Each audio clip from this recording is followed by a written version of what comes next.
Hello and welcome to the Holy Rivals Show. I'm your host, Nathan Bomber Brown, and with me is my partner in crime, the Wild Ute. Ute, you're on mute if you want to say anything. What's up, Go guys? ahead. The Ute's on mute. The Yeah, Ute's on mute. we're trying Um, this new tech. Welcome in, everybody. and we're really glad that we're here on a Monday. Lots of news has been over the last 4 or 5 days, and we hope to give you a thorough review.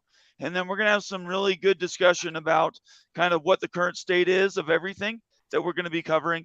And then we'll talk about what's down the road the rest of this week. So first, let me first ask everybody to subscribe, give us a like, give us a comment or suggestion. We read all those, go through all those things.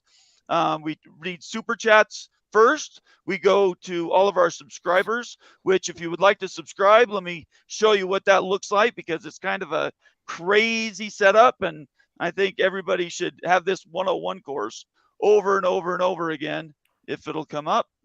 There we go. So if you want to subscribe to our channels, there's this join button right here and click that. And there's 3 different membership levels where we've actually zeroed in on a new logo. I don't know if everybody can see it, but up in the upper right-hand corner, there's the brand new on-brand Holy Rivals tag. We're going to start selling those things, T-shirts, hats, whatever we can put them on. And yeah, so we're really excited about that. So if you'd like to subscribe, it's a lot cheaper. You only do it once for a month, and your chats are highlighted. And then, of course, super chats are always read first. And then the other thing I want to bring up is we've talked about it last week, but we really are going to begin to do this conversion to the Holy Rivals Show, its own channel on YouTube. And we need to change that logo. I just noticed. Yeah, we'll change our logo. Yeah. Bomber, will you zoom in on the new logo here? Zoom in on it. Yeah, can we zoom in on it anymore? I can't this way. You're surprising me with an ask. You're asking me to do something I was not prepared. You're just trying to make me look bad. I know how it is. Hey, you know what? This logo passed the test, though. Let me see here. Let me bring it up. All right, there you go. Look at that. That is pretty sharp. Oh, that's amazing. And it's something that we own. Nobody else came up with that. That's something that Ute and I put a lot of time into, and we want to call out the guy who helped us with that. That's College Football Plus. He's a big contributor to the ecosystem that we're in, right, Ute? And he does amazing work on the graphic art side. So I really want to call that out. And the work he put in, it was a lot more than we actually paid him for, and we're very grateful for that time. All right, let's get back where we were. So today, guys, let's sort of catch everybody up where we are today. We're going to start today with Florida State. Ryan and Vince from the Garnet and Old show, and they're going to be constant contributors to our shows, and I want to call them out. Guys, tell us what's going on today, and go ahead and do a brief introduction so everybody knows who you are. You want me to start? I'll start. My name is Vince. Ryan and I put this Garnet and Old show together about 3 years ago. So we've been on the climb, to quote our coach. We've been on the climb, and show is growing. We're happy to be connected and working with your college sports connection, which is how we all met. So this is going great. As far as Ryan, you go next, and then we'll talk about what's going on. Yeah, absolutely. Again, we do a live FSU show every single Thursday at 7:00. And then, during the season, we're going to be doing some really great live events and more in-person stuff. So it's going to be a ton of content coming up from the Florida State side. But man, what a week as far as conference realignment and Florida State football. I mean, it's been a wild ride. One real quick, Vince, before you go, I want to call out our first people in today. We got BR's the first in the house. Then we got Earl Carr. Both of those are subscribers. Thanks, guys. Really appreciate you being here. Immaculate and Moen Vision are both here. They're contributors to the show. They will be on a little bit later. They're going to have some big questions for both of these guys. P.S. Doff is here. Let's see. Who else? Reading through these really quick. Laura Weiss is here. John Coy. Let's see. Anybody else I'm missing? Yeah, we got Robert in the house too. Oh, Robert's here. Thank you, Robert. Derek Moore, or Myrie, sorry. The ag biochemist, Landon. I love you guys' names, by the way. These are really imaginative names. And then Greg Twain's in the house. One of the godfathers that we like to call out. All right, Vince, go ahead. So this is a big week, right? The Florida State Board of Trustees has a meeting on Wednesday. I'm not sure what time. You know what time the meeting is, Ryan? 3 o'clock, I believe. 3 o'clock. So there's a meeting on Wednesday at 3 o'clock, and that was a scheduled meeting for sure. But the date is important because not too long after that, on August 15th, schools in the Atlantic Coast Conference have to state their intention on their every year. They were to state their intention on whether they're going to, I guess if they don't state anything, they assume they're going to stay. But if they do not state their intention by the 15th, then you're looking at Florida State and any other school having to remain in the conference into the 2025 season as well, right? So what we're looking at is state your intention day, right? And we're not so sure, Ryan and I are not so sure that we're going to get anything verbally out of the trustees meeting. They're not really keen on speaking about those things too often, although our athletic director has kind of thrown some salvos from time to time. But a lot of the chatter you're hearing right now is legit, right? There is smoke there. And we were just talking before we went on live here that that chatter could be, the purpose of it is to put pressure, right? And so in my opinion, that's a lot of the point of that, is to put pressure on the conference and the network to try and get some kind of more realistic finances coming to the major brands. So Vince, is the main play here to just try to get more money out of the ACC, or is it to make the move to the Big or the SEC? Yeah, I think the main play is to get out of the conference. Sure. We don't. There's been no love lost between Florida State and the conference since the very beginning, really, and really the conference was not very forward thinking when the rest of the world understood that football was king. And football drove the money. Tobacco Road, it was all basketball, and there was not, there weren't enough power players on the football side to sway any of those opinions. Ever since Clemson started to do something significant, that has changed, and obviously the world. I mean, it's very obvious now, right? Basketball is not driving the bus. Football is, and so. Florida State tried to make that happen, tried to get people to look that way early on, but they just didn't do it. So we believe, and a lot of people do, that the ACC is just dead in the water as is, right? It's never going to be one of the premier conferences. And Florida State and Clemson and some of the other brands want to play big-time football. They want to be in the game. And so they are not going to be able to do that by staying in the conference. Mm-hmm. What do you want to add to that, Ryan? I think it's important to state the things that we know 100% and then the things that we don't know. So a couple of things that we do know right now based on the information today. ESPN and the ACC had a few phone calls today discussing the rumors, I'm sure, and the speculation and the Board of Trustees meeting that's going to be happening with Florida State to decide what their game plan or how they should respond. We know that phone call took place. We have sources that had people in that room during that phone call. And we know that afterwards, Florida State had a phone call with ESPN and the power brokers. What we don't know is what specifics were discussed. Now, if you were to ask me what I think, Vince is right on. The Big Ten play, I do think there's a landing spot for Florida State in back channels that the Big Ten has indicated that if Florida State finds a way out of the grant of rights, finds a way out of the contractual obligation, that immediately they'll have a landing spot to go to.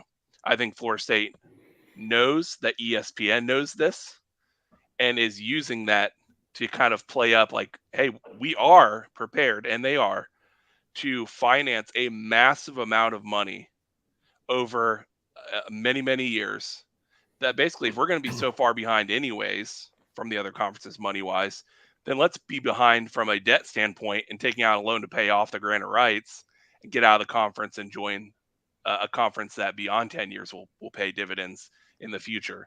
So right now what's happening is ESPN, ACC network are aware of this and are trying to find what the amicable solution is. Now, from Florida State's end, what that would look like is them facilitating a move for us smoothly to the SEC, which ESPN also controls. Mm-hmm. I think that transition would not be a right away thing. I think that would be 3-4 years down the line. And I think Florida State would be fine with that, especially if they didn't have to pay all that money. But make no mistake, if Florida State doesn't like what ESPN has to say come to tomorrow and Wednesday, they are prepared, from what we've heard, to do what they need to do, leave the conference, even if it means financing north of $200 million. I think it makes total sense. So what's the rest of the ACC going to do here? Let's leave Florida State for a sec. With all this leverage it placed on the other ACC members, what is the game plan for them? It seems like this thing's about to bust open. If FSU gets out, or if they get into the SEC in 3 years period, if that's the case, or go to the Big Ten, I mean, really, what does that mean for the rest of the conference? I mean, there are definitely schools that are going to have a landing place if they want to, get out of the conference as well, right? Clemson definitely has a place to go. Miami probably has a place to go. North Carolina for sure. I mean, these are brands that, draw eyeballs. So they would have a place to go. I think Louisville would have a place to go for sure. NC State would. The ones that we're talking about are schools that are not really ever planning to play for the big, for all the marbles, right? The Dukes, the Wake Forest, Boston College. I really don't know what happens in that scenario. It's really, if you're talking about it, aside from that handful, all the other teams, I mean, even Syracuse, I believe, because of their basketball background, probably has a landing spot, and the Big 12 would actually be a great place for that, right? Mm-hmm. So, the conference itself, I guess, could stay together and become more of a second tier kind of grouping of teams. Yep. So really quick, and you can go again, Ute. I just wanted to make a couple announcements. We're 12 minutes into the show, and really, because I got off to a slow start, it's about 10 minutes. We're already at 125 concurrent viewers. That's a new record. We want to keep setting those records. We're not big hucksters around here. We're not doing the sounders and the, all the fancy. One of these days I'll hit a button and balloons will fall over Ute's head. But besides that, we're going to be just pretty straight up. But I want to thank everybody for helping build this community. I want to make sure that everybody knows you can find both Ryan and Vince on the Your College Sports Connection community. And all you do is do a search for that. It'll pop up, and you'll see a bunch of social media contributors. And we really want to make sure that we're promoting those. I also want to say that I've got my shelves built up behind me. I had a lot of people telling me that if I build it, they will come. I haven't received, there is one Oklahoma State hat on its way, but I'm waiting for the rest of you guys that challenged me. I met the challenge. Now I'm expecting you guys to come up and meet my challenge.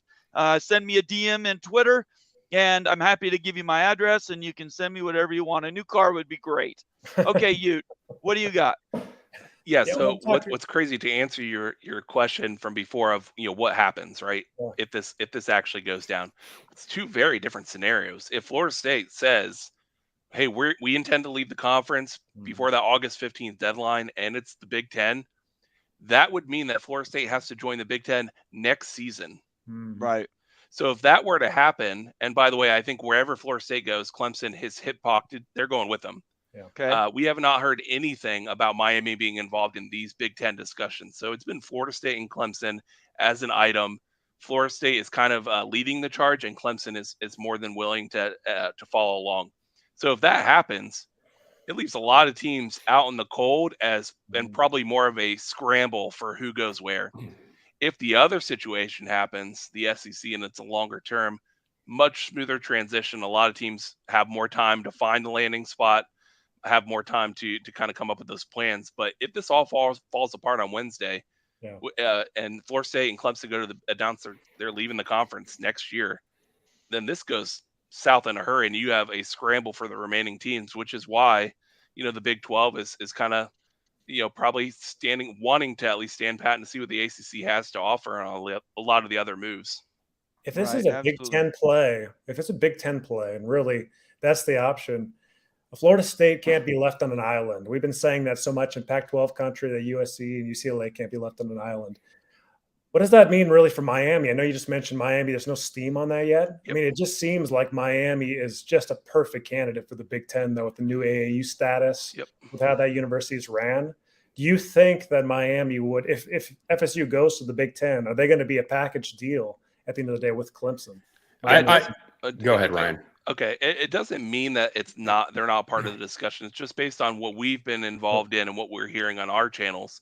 It doesn't mean that they aren't also having conversations. However, strictly from a revenue standpoint, it's Florida State, Clemson, trail off Miami, the rest of the ACC. Yeah. So as far as getting eyeballs to your network and wanting to own a piece of the Southeast, the Big Ten, it's a money thing right now, and those two teams draw way more viewers. Florida State is just barely edged right now ahead of Clemson, probably because Clemson's been doing so well over the last couple of years, and Florida State's, let's be honest, had some down years. But I really think it's a money scenario. And what's interesting is, let's say, hypothetically, Miami also goes. I think there's a few ACC teams that the SEC would still be interested in, like a North Carolina. Mm-hmm. That's still a Southeast team. It still makes sense geographically. I've been on the record saying my personal wish is for Florida State to go to the SEC. It makes more sense from a travel standpoint. That's where I think it's going, Ryan. Yeah. I don't think it's going. This is a leverage play, in my opinion. They're not going to the Big Ten. Cultural fit to the SEC. Either one of them. Although I do think that if FSU went to the Big Ten, I think that you'd find more success. For sure. Mm-hmm. Seriously, I know that might not be the preferred destination, but maybe establishing, the recruiting grounds and everything in Big Ten country. I think there's a better chance you're a top 3 program down the line in the Big Ten than the SEC. No, I disagree. The travel, the change in climate, the going up to Minnesota every 2 or 3 years, I just don't see it. I mean, they can stay home. And how many schools, you guys tell us, how many schools can Florida State get to in 3 hours? It wouldn't be, definitely that would be the challenge. But an interesting part of this is traditionally in the last 15, 20 years, when a member of the Southeastern Conference or some of the better teams in the ACC have played some of the Big Ten teams in bowl games, Southeastern teams have done well record-wise in those, neutral site matchups. And I know that usually takes weather out of it, because usually they're in indoor, venues and big bowl games and everything that are, not so snowed in. I mean, Florida State could literally be playing in snow environments if they joined the Big Ten. But I do think there is something to playing, using all that talent, right? Very rich here in the South, the state of Florida. I think competitive nature-wise, I see an easier road to a national championship in the Big Ten than going through the SEC. I don't know that I agree with that. I think both of the conferences are pretty strong, and you're always going to have 2 or 3 teams that are, I mean, we're not conference waivers, right? Like a lot of our brethren here in the Southeast are. But typically you've got a handful or less of teams that are really have it going on, and the rest of them are, 500 teams, and every conference is that way. Except for the Big 12. I think the Big 12 is the exception to that. A lot more parity in that league. Yep. So, but Florida State already has games in the Northeast playing Pitt and Boston College and Syracuse. So it's not like they're not used to going to cold environments to play. They've been doing it for a while. And I don't know that now we would prefer, if the Big Ten is going to happen, we would prefer to have some partners closer to us to go along with us. There's no doubt about it. And I think the Big Ten Conference would prefer that too. I mean, that's why they took USC and UCLA, right? So that's why Clemson is kind of attached at the hip. You're asking if Miami's part of the deal.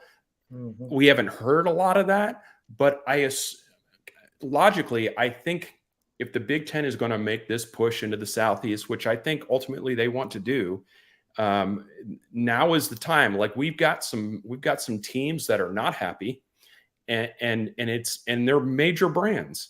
So we're kind of at this crux point here, where if the Big Ten really wanted to mount an offensive into the recruiting rich areas of the Southeast, like now's the best time to do it. You could get Clemson, you could get Florida State, you could get Miami, like you could get Georgia Tech. I mean, and Georgia Tech would be a great fit for the Big Ten as well. Yeah, academically for sure, that just they fit. Yeah. Ute, what do you think about that? A good point. Seems like either one could work for Florida State. I do wonder this. This is something that I've thought about quite a bit with Utah and this uncertainty around the Utes, and like it's all so much about like the financial hurdles. Are you in a creative, program, right? Are you going to bring enough money to the new conference and everything?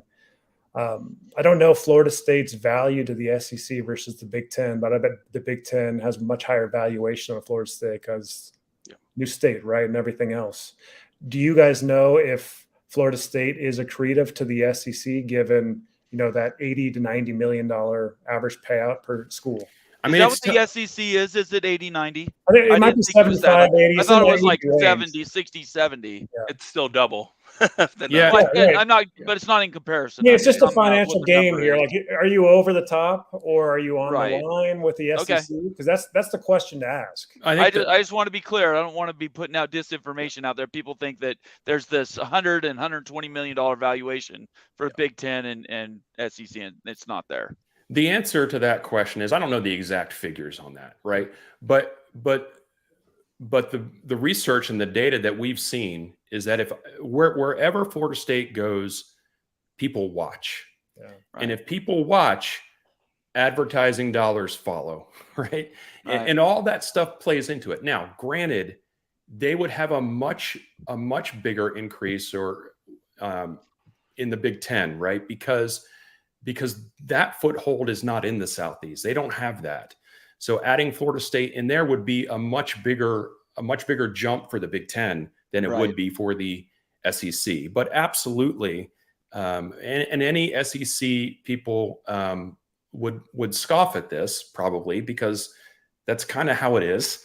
But they would say that why we don't need Florida State. We already have Florida. Right. We don't need South Carolina, or we don't need Clemson. We already have South Carolina, right? But do you? There are plenty of eyeballs that are going to tune in. So yes, Florida State going to the SEC, would not be as large of an increase as it would be for the Big Ten, would definitely increase it. So a question that came out of Jason Watkins' show that I was on yesterday, late last night, was Board of Regents on Wednesday, coming out of Board of Regents. What actually are we going to be hearing? Oh, you're putting us on the spot. So I really believe that the only way the Big Ten thing actually happens, which is the only way we would actually hear news coming out of that Board of Regents meeting, right, is if there is some amazing back channel deal where Big Ten says, hey, we'll cover the cost of this. We'll help you out with the granite rights money. We'll make it a sweetheart deal to get you guys in a better landing spot. And then if ESPN comes at us and says, here's the figure for you guys to break it early, because I'm sure that's what ESPN's thinking. They're trying to give us a softer landing instead of hundreds of million. Maybe it's a lower ceiling, but then they get us in the SEC and keep us in the network family. Right. But if the Big Ten really wants to get in the Southeast, I really could see them coming in and saying, listen, we're going to help you out in a lot of different ways to Clemson and Florida State. And if that happens, that's when we get the news coming out of the board of trustees meeting where we intend to leave the conference.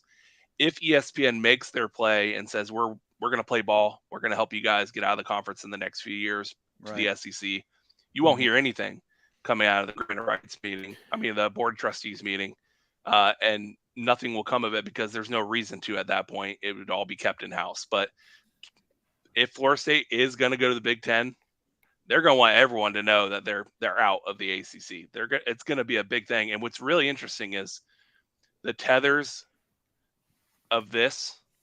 A lot of it's based on what's happening tomorrow in Pac-12 land, right? With the TV deals. Right. And we heard about, Arizona State Board of Regents meeting tomorrow. So a lot of this, if it breaks down, the Pac-12 goes nuts tomorrow and it's done and everyone's, it's clear it's gone. That even speeds up. Florida State, you might hear news, Wednesday morning before the Board of Trustees meeting that this is likely happening and leaks going out. Because I've talked to two different people that are very well connected at Florida State. Both of them say FSU is leaking this information to the press. Oh yeah, I'm sure. I have no doubt. It's not a someone knows someone. It's intentional. They want people to know that they're interested in going to the Big Ten. So you better believe if that happens, they're going to want people to know about it then too. I want to add one other thing to what he said, and that is if ESPN basically says we are going to, we'll work something out, we're going to get you into the SEC in say 2 years or 3 years or whatever. Right. I don't even think that's enough. I think ESPN also has to come and say, during this 2 and 3 year time period, this transition period, we are also going to up your revenue by a certain amount. Because like a percentage, yes. So instead of getting, what is it that we're getting now, like 42 million a year or something, whatever the number is, right? Having some kind of percentage on top of that. Because that's my opinion. Now I didn't hear that, but I just don't see. Florida State is already falling behind in terms of the gap with the rivals, right? So adding another 2 to 3 years onto that is not going to sit well. So I think ESPN has to come both with the promise of the move, plus we're also going to pad you for a few years, during this transition time. Why the delay? Why? Because the ACC refused to do it this whole time. Florida State, back in February when originally we heard the Gang of Seven, right? The Magnificent Seven. Right, of course. Yeah. All of those teams, and specifically the top teams, FSU, Clemson, Miami, were arguing that the revenue sharing should be based upon viewership. Okay. And they were hoping going into the ACC meetings just a week and a half ago that that's what would happen. Instead, Jim Phillips got up on the podium and all these announcements came out where there is going to be some additional money on the table, not nearly the amount that they actually wanted to hear, but it's going to be based on performance on the field. Now, granted, if you're Florida State, this year's looking pretty good, but if you're a Miami, I don't know what their record's going to be, but who knows? Maybe they're 6-6, maybe they're 9-3, maybe they're 11-1. I don't know, but all those schools want to be paid based on the eyeballs that watch every single week. And they don't believe that Wake Forest and Duke should be getting the same amount of money as Florida State. I think that's a reasonable argument. Yeah, it is reasonable, but as you guys know, unequal revenue sharing doesn't work long term. We all know that. Yeah. But let's face it, a lot of the conference, a lot of the ACC has just been tagging along. Right. They've really been pocketing money for decades. Yeah. And so me personally, I look at it more as, okay, it's time to collect a little bit, right? Right. Send out the collection. Because, and granted, like Ryan said, Florida State's been down a little bit recently, but make no mistake, for a long time, we were the only one driving that bus. Yeah. Clemson's a recent thing, right? The last 15 years. Yeah. So I'm Anyway. going to do this. I'm going to do this comment for Daniel, and then I know Ute has a question. Daniel. You guys will have to tell Ute and I what this means. As the song goes, FSU needs lawyers, guns, and money to get out of the grant of rights. Have you guys heard that before? Because I've never heard it. Yeah, no, I haven't heard never that the phrase. song. Sorry, Daniel. Okay.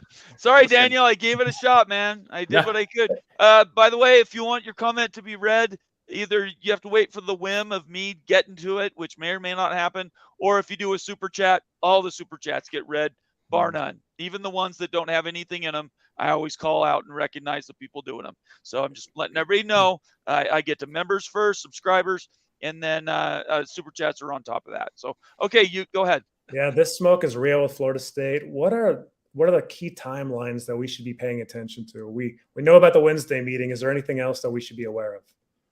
Yeah, go ahead, Ryan, and then I'll go. August 15th, man. It has to be done by August 15th. Something. If you hear nothing by August 15th, that means that likely FSU has cordially worked out something with ESPN where in the future they're going to be able to be moved without having to announce that they're moving, and the season will go on. And to be honest with you, as a Florida State fan, it kind of stinks. This whole week has been nuts because practice is starting coming up. And Right. normally we'd be getting into storylines, and Florida State is projected to be a top 10 team, and I'm ready to get into the football mode.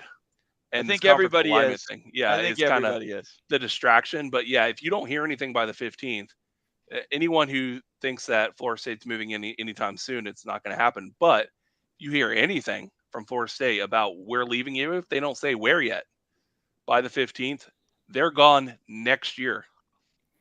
Wow, really? Yes. So Okay. when you they have state to your be. intentions, you basically have, Right. and all the reports that, and Greg Swaim, who's of course we're all connected with, Right. they're talking to Big Ten right now about 2024 football season. Right. I know that's what they would prefer. Yeah. I was just wondering what the logistics would be to get there. So I think that's really the outstanding question. All right, I'm going to give you one more question, and then we're going to bring in our key contributors as they were, Sure. Moen and Immaculate, and we'll really open this thing up. We'll start to work our way west, get to talk about where the Pac-12 is going to be. But believe me, guys, stick around if you want to, because Florida State's going to be a key part of that discussion. Go ahead, one more question. Yeah. So the question I would have, no one's going to hold you to this, but I kind of, what's the smoke signals here? What do you guys actually think is going to happen over the next, I guess, before the 15th of August here? If you were going to throw probabilities or even like more likely ACC, Big, or SEC, where do you guys see this going?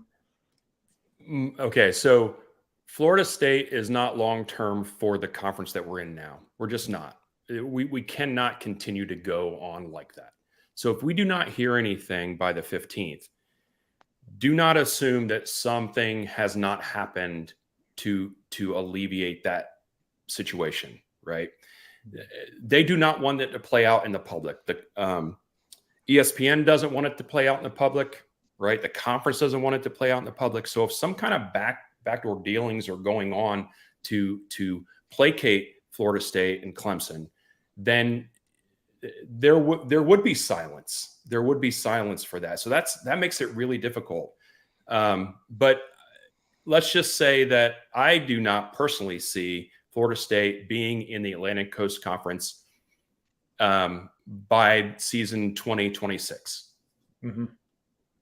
Very good. Prediction. Yeah. But Ryan, what about you? So I'm probably on this a little bit more bullish than Vince. I put it at about 60%, 60.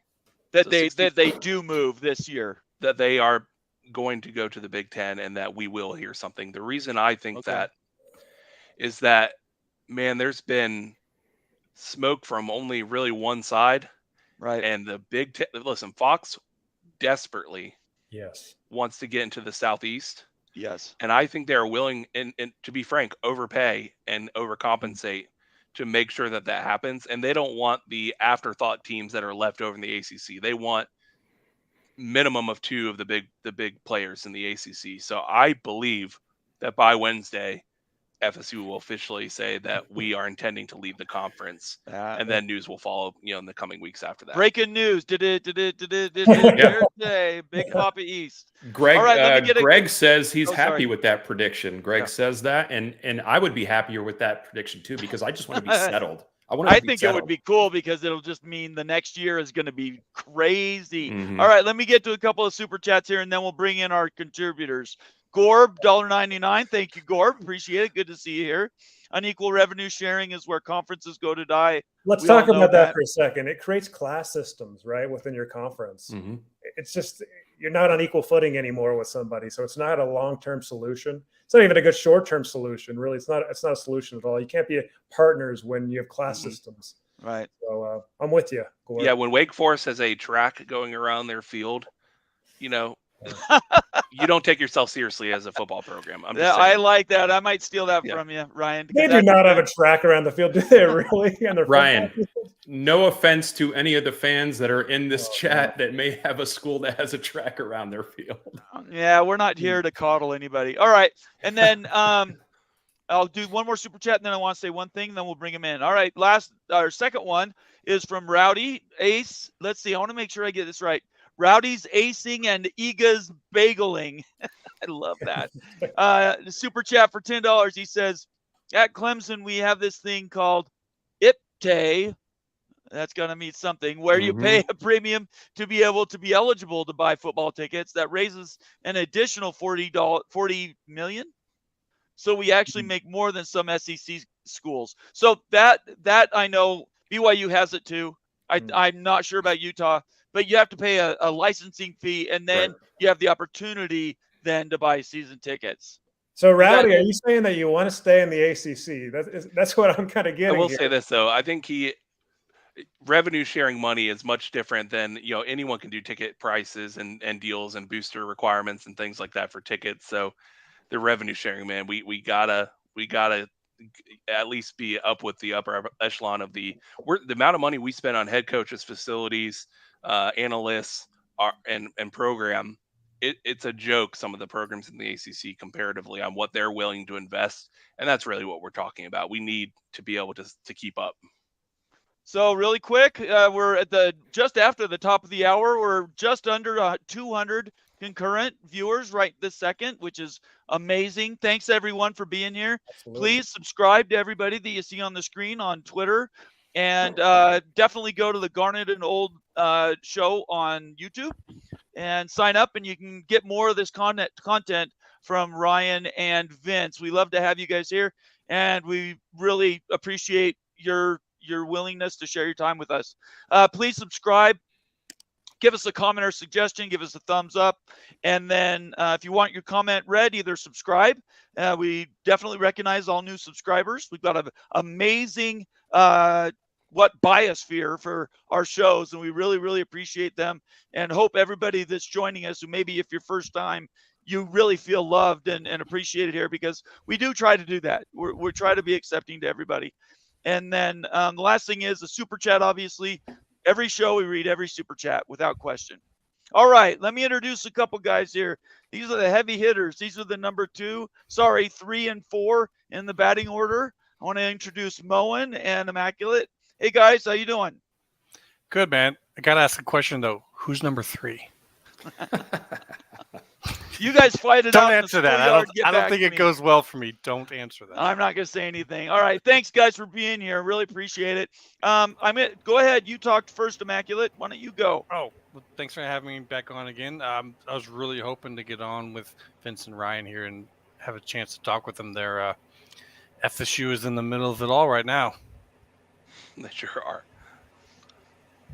What do you think, Immaculate? What do you think's going on? Immaculate, what's your question? Oh, going in full. Oof. Yeah, go. Man, there's a lot. Let's see. You guys, so if you could ascribe a percentage to your belief, we'll start with Ryan, on Wednesday being the day. Yep.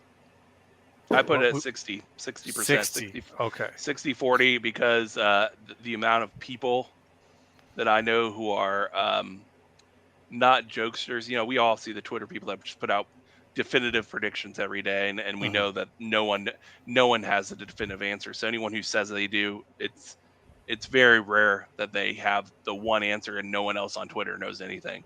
But the people that I have been messaging in the DMs and text messages with, these people are ones that only run stories when they have actual intel, and Mhm. all of them are saying like it's a real good possibility that this Big Ten thing happens.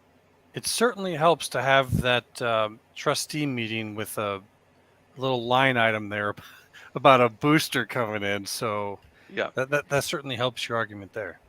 Yeah, I mean, there's a lot of alignment for what Ryan's saying, and so that, which is more than it's ever been. And so I will put mine at, if you're saying that the announcement that we're going to leave happens on Friday, if that's what you're asking, Wednesday, yeah. or on Wednesday, if that's Yeah. what I would be more in the 40% range. Like, is it? So would it be like an announcement of just your intent to leave the ACC, or are we going all Absolutely. in? Yeah. And so Yeah. it's No, not you really won't, like you an won't get the whole announcement kit of and caboodle, because technically the Big Ten can't legally talk to Florida State until they have made their intentions clear, or else you're talking about tampering allegations and Yeah. lawsuits. No matter what, by the way, I do think lawsuits will follow in some form or fashion from one side or the other. But hypothetically, this week Florida State announces that they're leaving the conference, and in the coming weeks, you'll hear news reports report that Big Ten makes it official, tweets it out. Similar to the Colorado situation, there was a 3-day period in which it was like everyone's thinking it's going to happen. It's happening at the Board of Trustees meeting, and then the next day, like the conference makes it official, and we got this whole thing wrapped in a nice typo. So I think that's what you're going to get. You're not going to get it all in one press conference or anything like that. If it happens, Ryan, what Yeah. what money are we talking about? Exit fees? Okay, this is fun. Yes, that's a good one. Oh Let's yeah, talk we're about talking dollars. If it happens this week. Yeah. So the number that we're hearing that Florida State, and I want to give credit because Greg Swaim is also reporting the same thing, that if ESPN is willing to allow Florida State to negotiate to a $300 million paid out over many years, right? $300 million.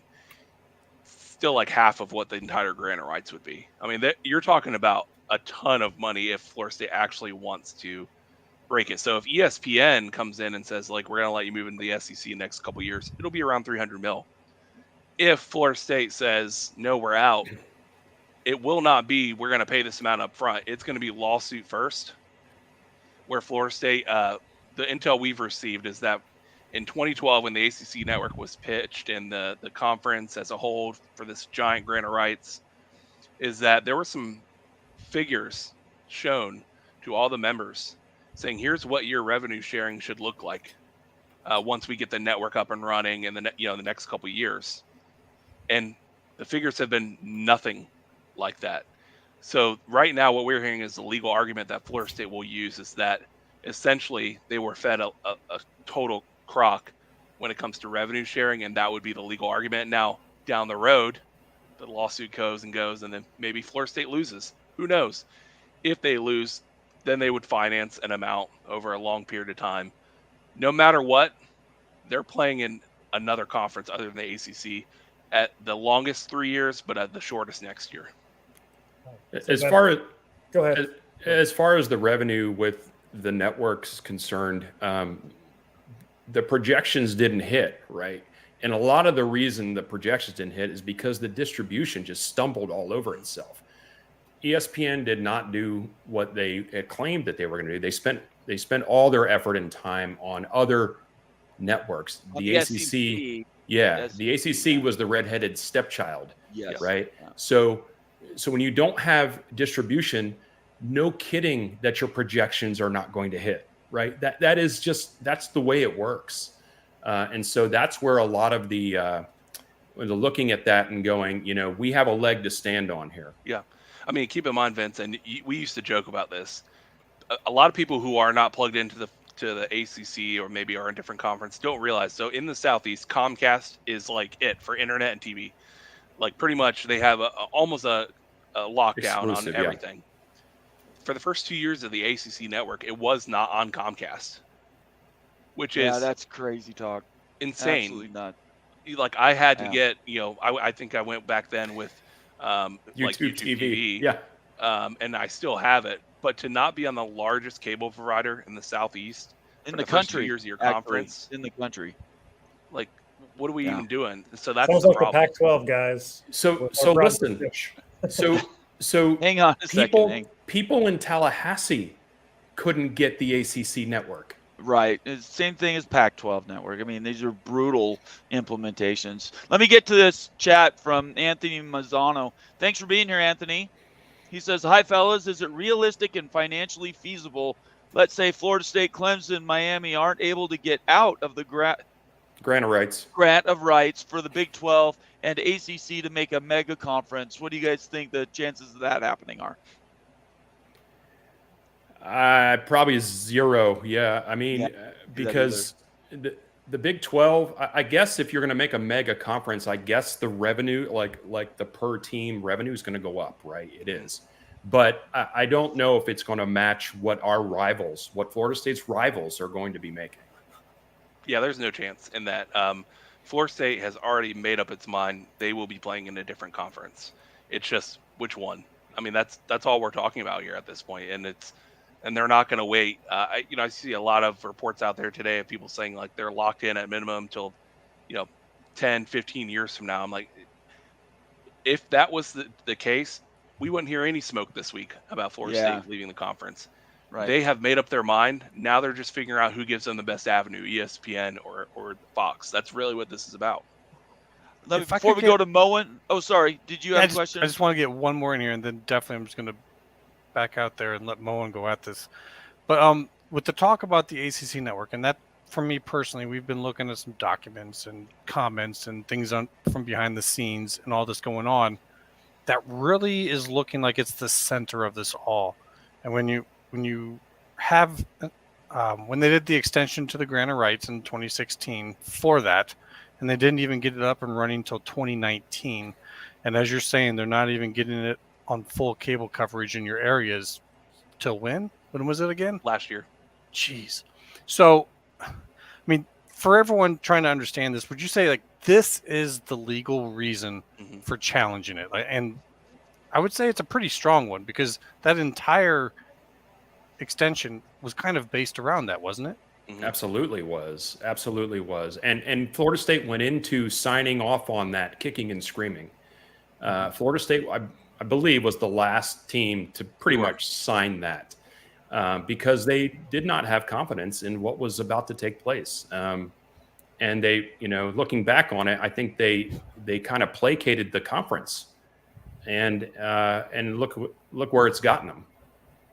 Yeah, and just to point out one last thing on that, if they get that voided, that extension, that takes the Gore back to 27, if I'm not mistaken. Is that right? Yep. Yes. That's a much different time period. All right. That's my opinion on that. Is that Back up a little bit, Immaculate. Will you break that out? Immaculate? Yeah, what? Will you break that idea out a little bit more? Well, the extension. Okay, the first deal, these guys can tell me if I'm wrong here. 2012. But the first deal in 2012 took them to 27. Okay. Then the extension in 16, when they added on the ACC network, took them to 36. So if that gets voided out that's the threat that they could take it to court and get that voided out. That then takes them back to the previous agreement, which ends in 27.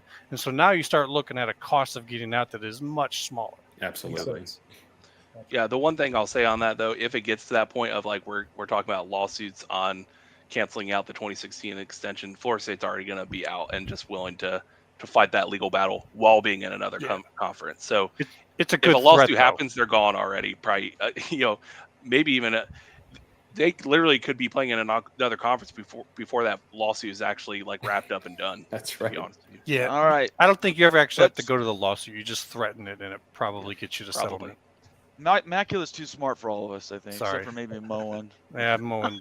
Really quick before I turn it over to Moen, I just want to thank everybody for being here. If you're new to the channel, we picked up another 30. We're at 227, and we're just setting benchmarks over and over again. Absolutely. And Ute and I really, really appreciate everybody being here. If you want your comment to be read, we're over almost 300 comments. It'll probably have to be a super chat. Not saying you have to pay, but if you want to get your comment read, that's probably the best way to do it. And we really want you to give us a thumbs up. leave a comment or suggestion. Please subscribe to the channel and turn on your notifications. Very, very important to turn on those notifications. And one other thing, if you guys want me to put gear up, you're gonna have to send it to me. I built this shelf, so did you. Put up a shelf, and I haven't received any DMs for people to ask for my address. So a lot of people talked about it, and sort of asking people now to step up and follow through on that. All right, Moen. Cute helmet back of you, Obama. What do you think about that? You give it to me. I'll put it up. Hey, I do have a question for these guys too here, okay? So okay, we got to give Moen some time. He's been very patient. Go ahead, Moen. Well, good news is I'll send you guys some Ohio State stuff so you can have some winners on that shelf. Give it to me. Look, I'll put anything up if somebody will send it to me. I will. As far as Florida State, ACC, this is going to lawsuits regardless of what happens. This is billable hours, billable hours, billable hours. As far as Ryan's suggestion that ESPN acts as an intermediary and gives Florida State a soft landing, I think you're going to run into issues with antitrust lawsuits. That is market allocation. Although they share the same media partner, the ACC and SEC are still technically competitors. Mm-hmm. So ESPN allocating a brand like Florida State is going to raise some eyebrows, in particular among the politicians in the Big Ten country and Big Ten alumni. So, I mean, either way, I think you're going towards lawsuits. But I do agree with these guys. I think the best legal thing that Florida State can bring is that ACC and ESPN and their projections to them and their pitch to them failed them. They signed a faulty bill of goods. They got sold shoddy. And shoddy deal, let's get out of it. Did I hear you directly, Moen? You said that it's for sure going to go to a lawsuit? Yeah, regardless. If all right, I just want to make sure. Doesn't matter where they go, what happens, you're getting a lawsuit, multiple lawsuits out of this. Okay. Ultimately, I think it's happening at this time. I think Florida State probably wants to get into the Big Ten. More money, more exposure.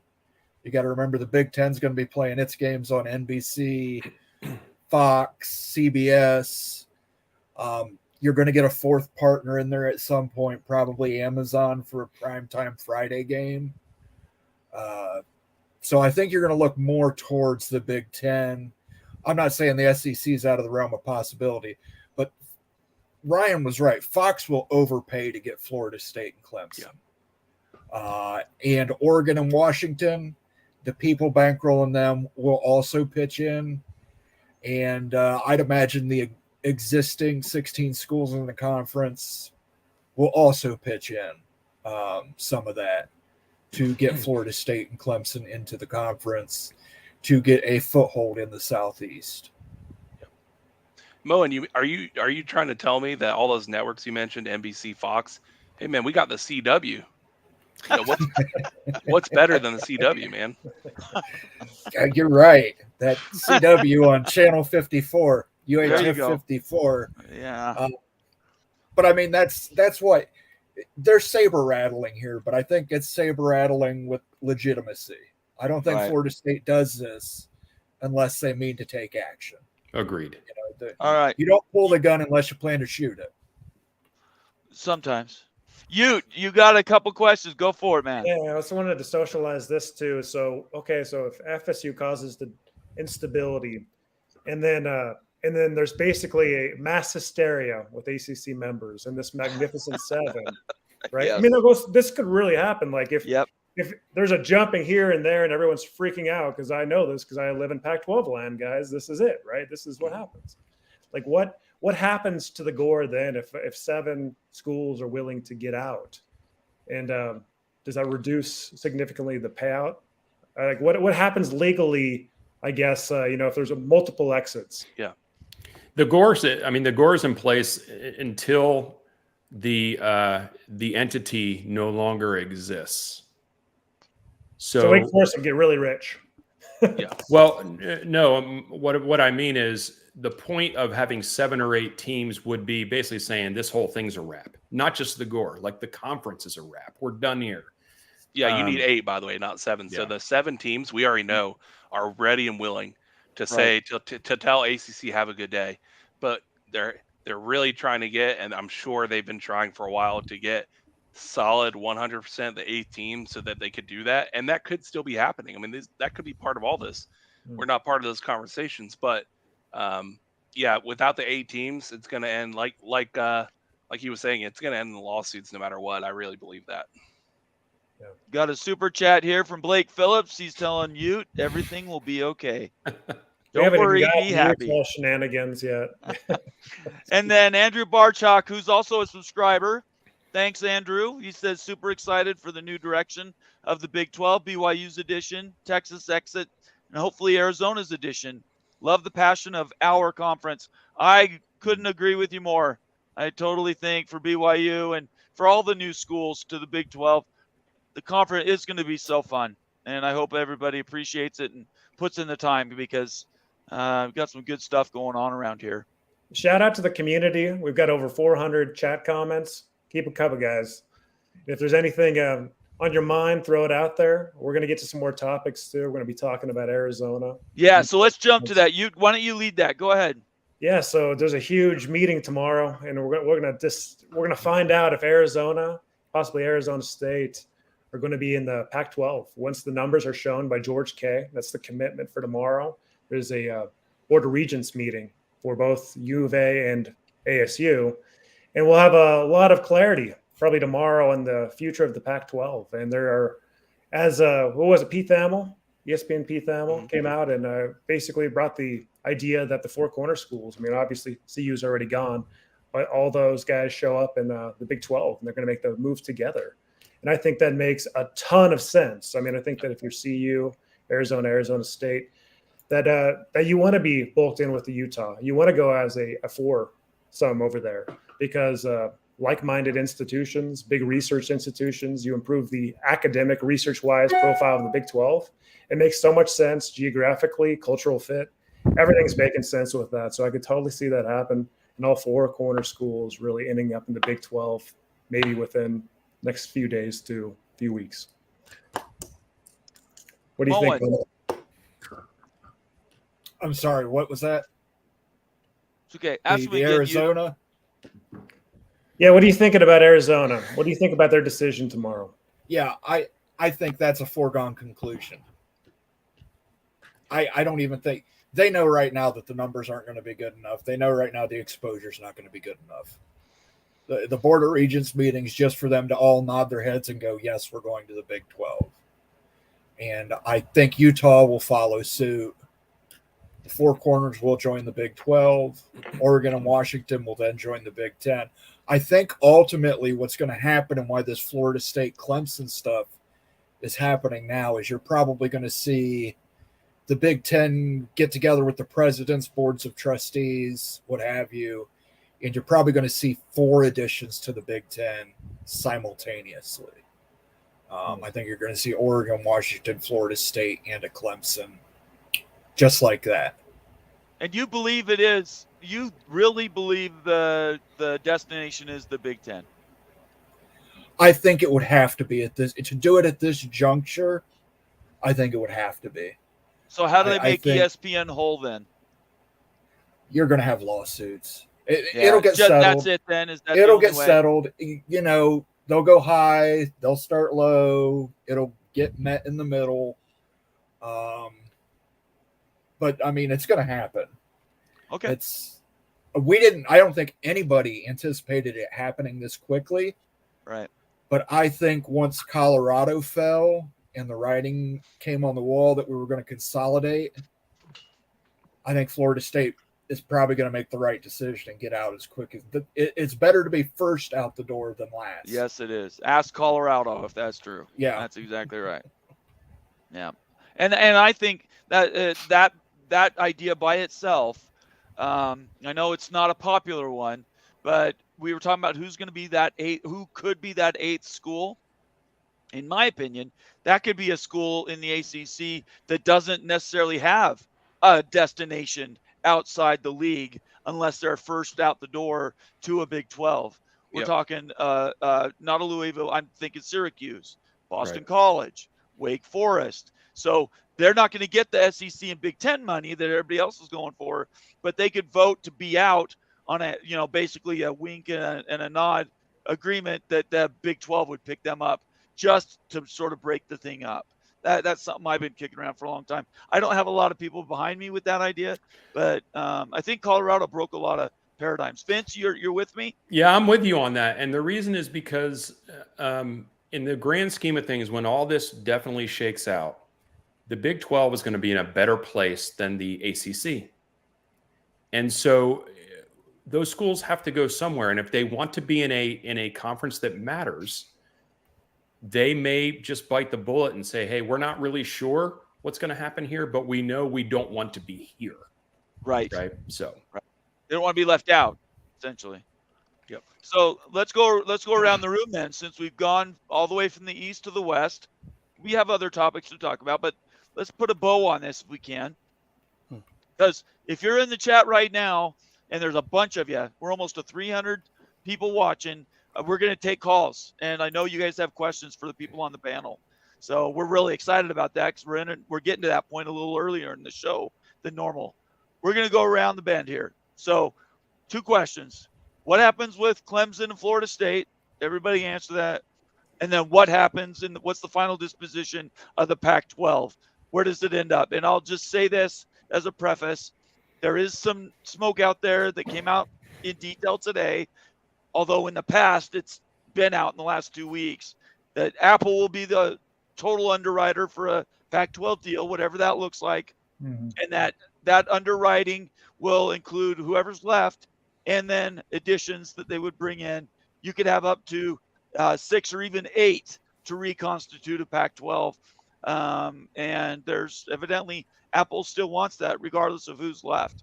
So, Ute, I'm going to start with you. Where do you think those 2 questions?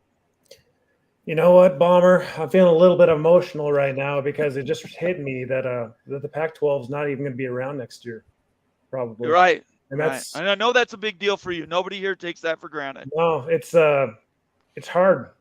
Honestly, it's the Pac's been so good to the Utes, and to realize that conference probably won't be surviving is really difficult to digest. The Big 12's the play and everything, but it's becoming a little bit more real. It's not official yet, but it's becoming more real. So a little bummed right now. But to answer the question, yeah, that answers the Arizona question right there. I think they're gone. Arizona Okay. State's gone too. As far as Clemson and Florida State, I don't know. It seems like this is a lot of saber rattling and noise. Not sure anything happens on Wednesday, but they're going to be fighting until they get out of this ACC, and eventually they'll probably find their way into, I think, the Big Ten. Big Ten. Clemson in the Big Ten too, and I think that they're going to find tremendous success in the Big Ten. That's how I see it. Very good. Thank you. Vince. yeah, it's kind of hard to disagree with all that. Arizona State for sure. And just to say, when the ACC does crumble, go into the Big 12, let me just throw in there Louisville, NC State, Pitt, and let's see who else. There was another one I was thinking about, but Vautech, yeah, Vautech is who we're thinking. yeah, beautiful, right? That's a beautiful match there. As far as Florida State and Clemson, I don't think it's just saber rattling to push the issue. Yes, but they are going to make a move. The question is when. I don't think, as I already stated, I don't think it's going to happen Wednesday. But I wouldn't be shocked. Big Ten though, for sure. Okay, Ryan. I think this is such a fun time, obviously, because it's a lot of conjecture, but I do agree as far as like sentimentality. There's a possibility we lose one of our rivalries in this breakup or several of our rivalries. I mean, Yeah. let's say Miami goes to let's say we go to the SEC and Miami goes to the Big Ten or whatever happens. This could break up some rivalries and things that really matter to us as fans. So I do get that, like the sentimentality behind it. Arizona State, that's done. I mean, it's going to be done. One thing I want to bring up about the Apple situation, I've seen it, regardless of this conference realignment over the last 2 months, several big articles and publications posing and predicting that Apple's interested in buying Disney. If that happens, Apple would then be the provider of the media for both the and ESPN. If that were to happen, because then they would own ESPN if they own Disney. So that's something to keep. I don't know how that would all play out, and there's probably some anti-competitive laws there. And Yeah, I that's was a long going to way say off. that there's got to be some That's pure monopoly. speculation. The FCC, yeah. It would be ironic if, a year from now, Apple is purchasing Disney and then it all ends up where Apple kind of owns everything. Right. It's true. But like they do already with everything else. Florida State and Clemson, I'm on the record. I really believe it's real. I believe before the 15th, it's going to be clear that they're going to the Big Ten. And I do think that the Big Ten wants a lot of these teams to join at the same time so they can have a kickoff with a bang, like right. the new big conference, right? With all the teams joining at about the same time. I think that would make sense. If I was running a network, I would want all the teams kind of kicking off my new conference right near around the same time within a year of each other. But yeah, I think it's all but a done deal. And I think a lot of this comes down to, and a lot of you may not realize this, but FSU's new athletic director is not playing around. He has said from day one, this is untenable. We can't stay here. We have to figure out a way out of this. And he's been vocal about it. And every move he's made, tweets he's put out over the last 6-8 months have been about how FSU performs in viewership ratings, how FSU performs, financially, how many coaches we're hiring, the investments we're making. He's been doing this. It's all been posturing for this moment. And I believe he's the athletic director that's going to pull the trigger and take the risk where no other team in our conference is willing to do that first. I think we're going to be the first. Awesome. Thank you. Immaculate. Yes. Oh, big one here. As far as the West, definitely feel like Arizona is going. Only thing holding them back at this time is probably to see like what Arizona State is doing if they got a spot in the Big Ten, because they're not held together, but I don't think one can leave the other behind in a much diminished pack without there being some issues. So I do think they end up going together to the Big 12. I think Utah's with them. At this point in time, everything has been sped up so much that some of my other theories and such, kind of throwing those out the window right now. And I think those go to the Big 12. The deal that they're talking about bringing out, I just don't see it saving the day. Might get a few of those schools that are still left behind some money to help them go forward with whatever they do. But that's about it on that. In terms of Apple getting in on ESPN, yeah, I don't see that happening, but we do know that Disney is fully shopping ABC. Mm-hmm. Yes. Yep. And that could become Apple Broadcasting Corporation. Yep. And if that happens, how does that work out? Because now that's what ESPN puts their tier ones on. It is. So that's a mess, but we'll see how that goes. In terms of out east, I really hope FSU makes it to the Big Ten. But until I see that happen, I have a hard time believing that the SEC and ESPN is just going to sit back and be like, they beat us. Like, I have to believe that they're going to offer whatever they can to keep Big Ten flag out of Tallahassee. It's all I have to do is I just have to look on a map and go, that's murder for the SEC. It is. I'm sending Ohio State down there every year, Penn State down there every year. I hope you guys are ready for it. You're going to have a hell of a home game lineup. Love it. We would love such classic teams. Every main big team that wants to go down there and recruit, they're coming. So SEC can't allow that to happen. Something's going to happen. I don't know. But if it doesn't and you guys make it to the Big Ten, great. But it definitely seems like FSU is serious about finishing this. And that deal with the ACC network, I think that helps get it done. So, yeah. Finally, somebody goes with me. Thanks, Immaculate. Appreciate that. Well, I was getting blanked. You know me. I think that the entire ACC is going to get pushed. I think a bunch is going to the Big 12. I think the ACC I network think all of us agree is with going to that. be turning into the Big 12 network. Right. So I think that there's going to be more homes than not homes there.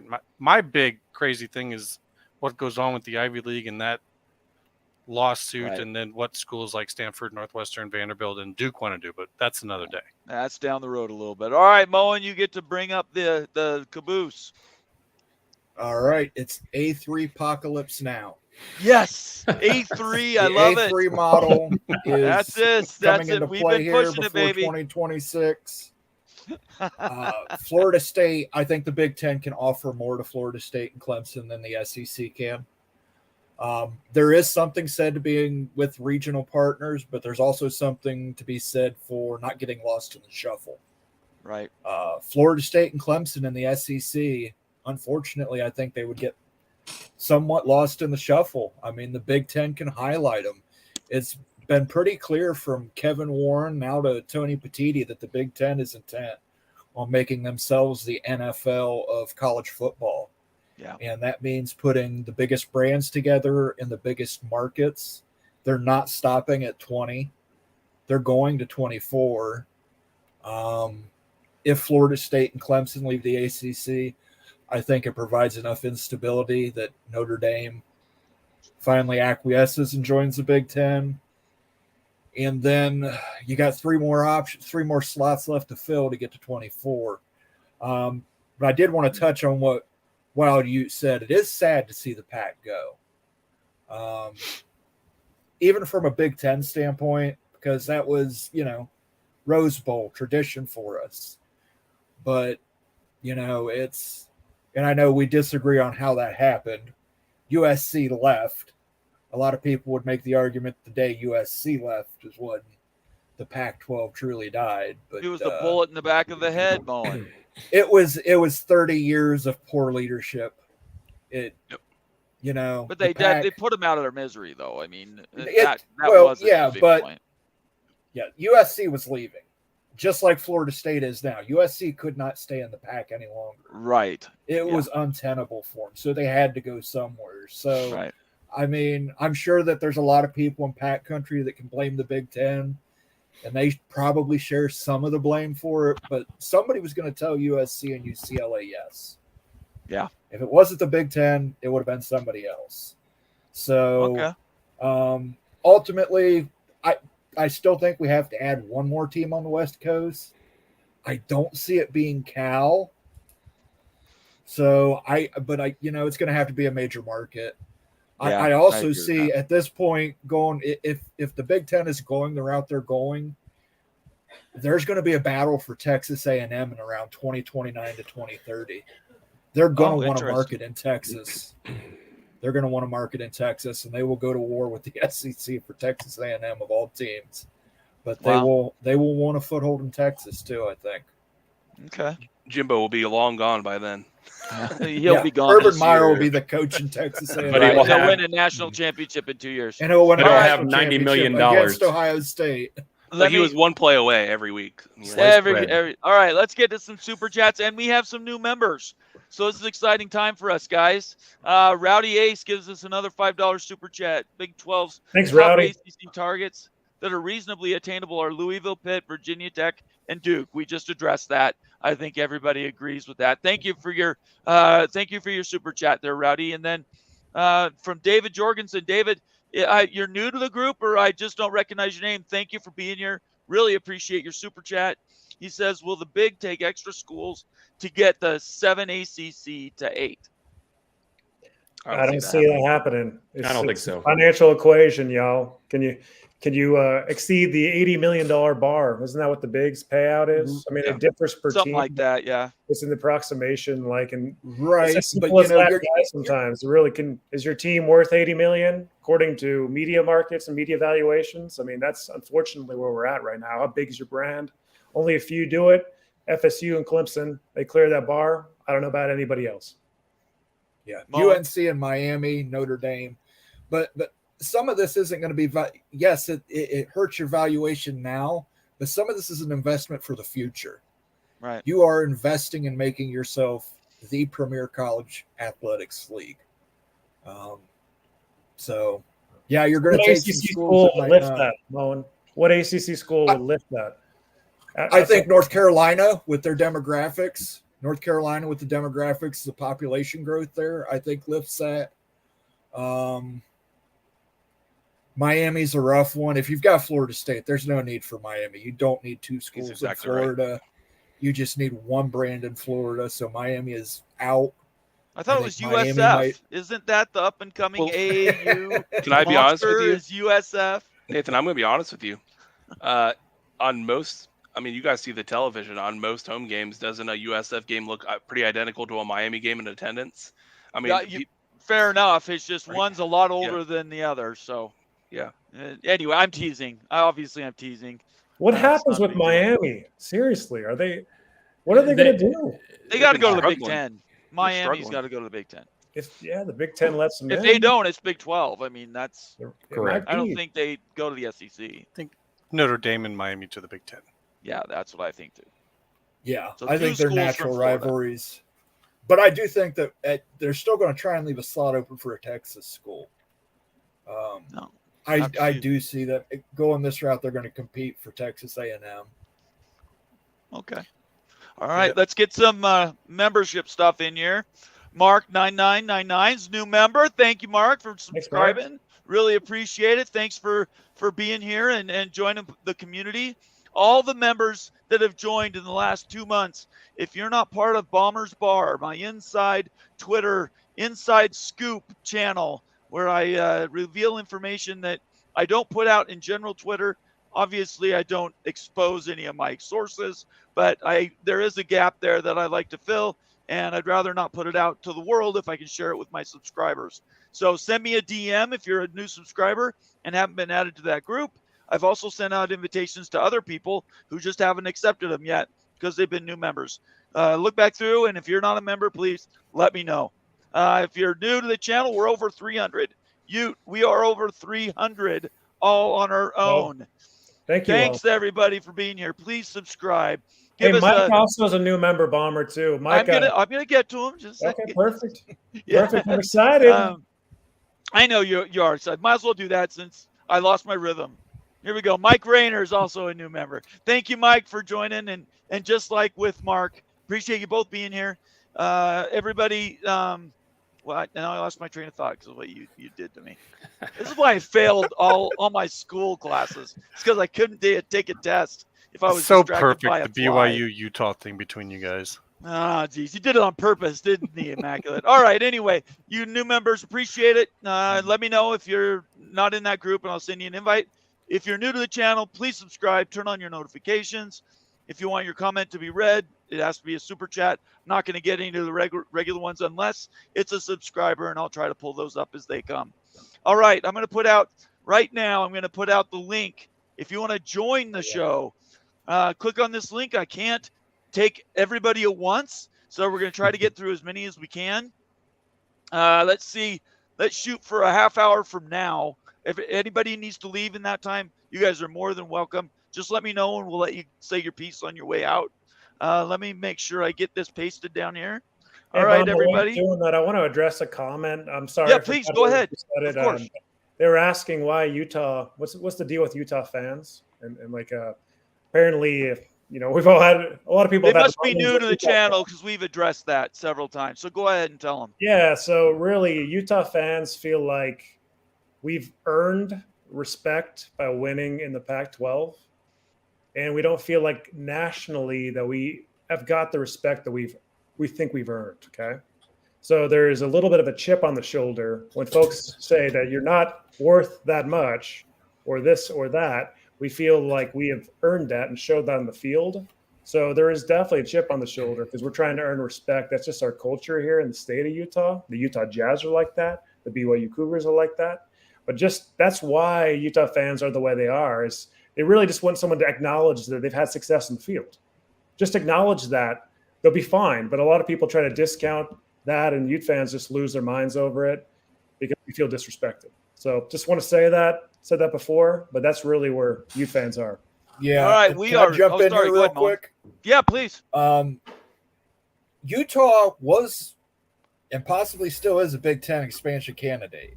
They do have allies within the Big Ten who really respect what Utah has done athletically and academically since they've joined the Pac conference.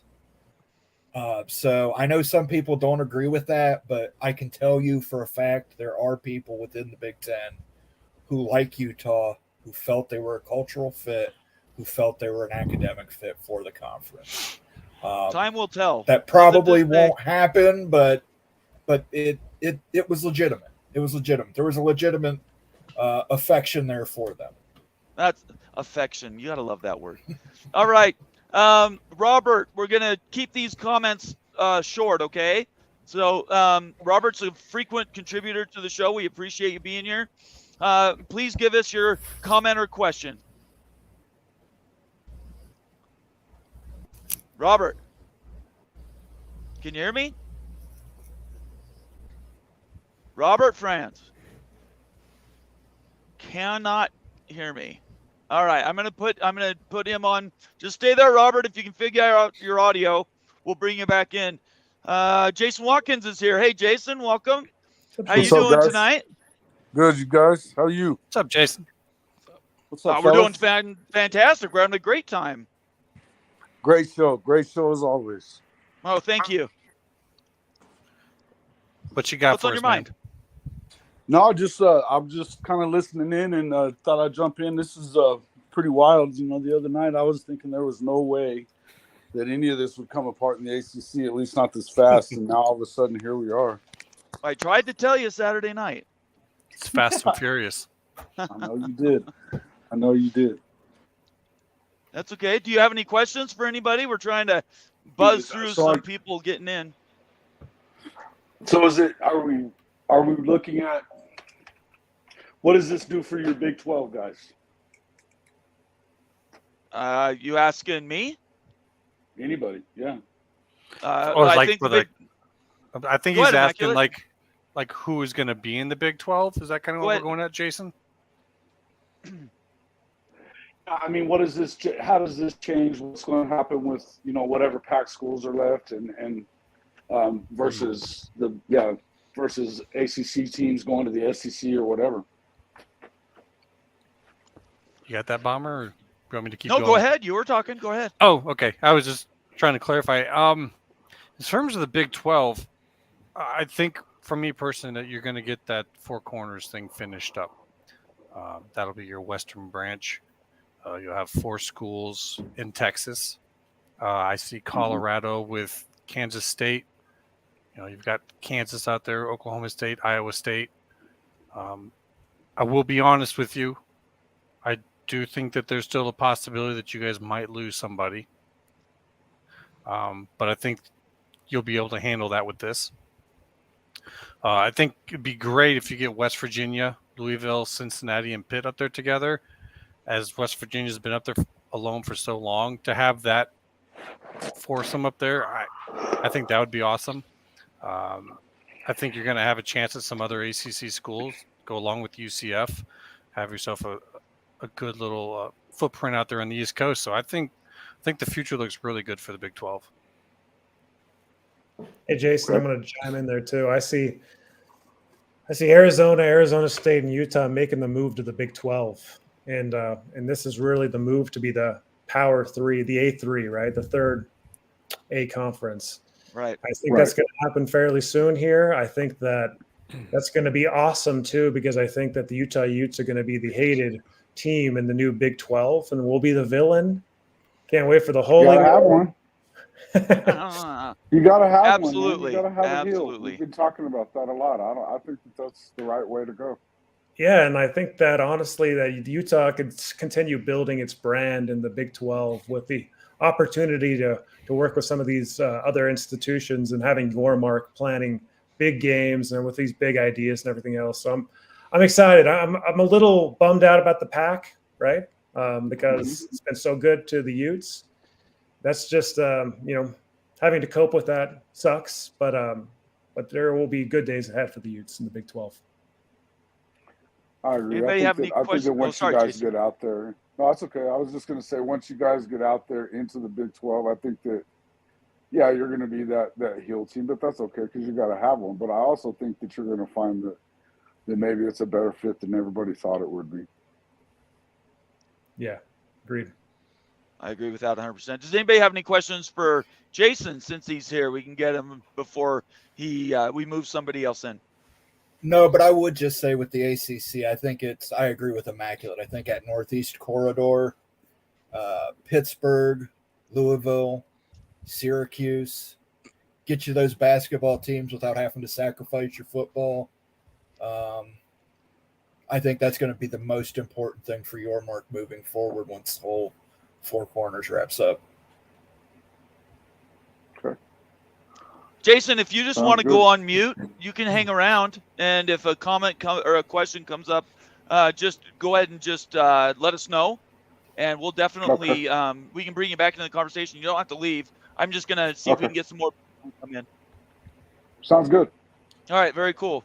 All right, we got Robert back. Let's see here. Oh, go ahead and do this if you want to. Yeah, so Blue Maple says Utah's entire identity wrapped in the Pac-12. It kind of seems that way. That is a true statement. I mean, that's yes. it's hard to argue with. I think there is a Yeah. lot of truth in that, and that's why this has been a difficult reality and transition possibly. So, yeah, you're right, Blue Maple. If you want your comment or question to be asked for sure, it'll have to be a super chat. We just got so many people in tonight, which is fantastic. Over 300. That's really, really great. I'm going to take a second. Everybody that's currently on this show right now, everybody follow them. Look up their shows on YouTube. Make sure that you're involving in their conversations, because this room's filled with a lot of smart people, and I want to make sure everybody knows these are guys that you can go to for answers. And before I go and invite anybody else on, I want to go around really quick with all the guests, not me and you, and not Mo and Immaculate, but Vince and Ryan and Jason. Oh, wait, I forgot we had Robert here. All right, Robert, can you hear us? I'm sorry. Yes, I can hear you. All right. What you had a comment or question? No, I was just trying to hop in and throw my 2 cents in when there's something interesting coming in. I don't think we can have many more. If you want to ask a question, you can right now. I can't have this many people connect at the same time. Okay, sorry. There is a limit. Sorry, Robert.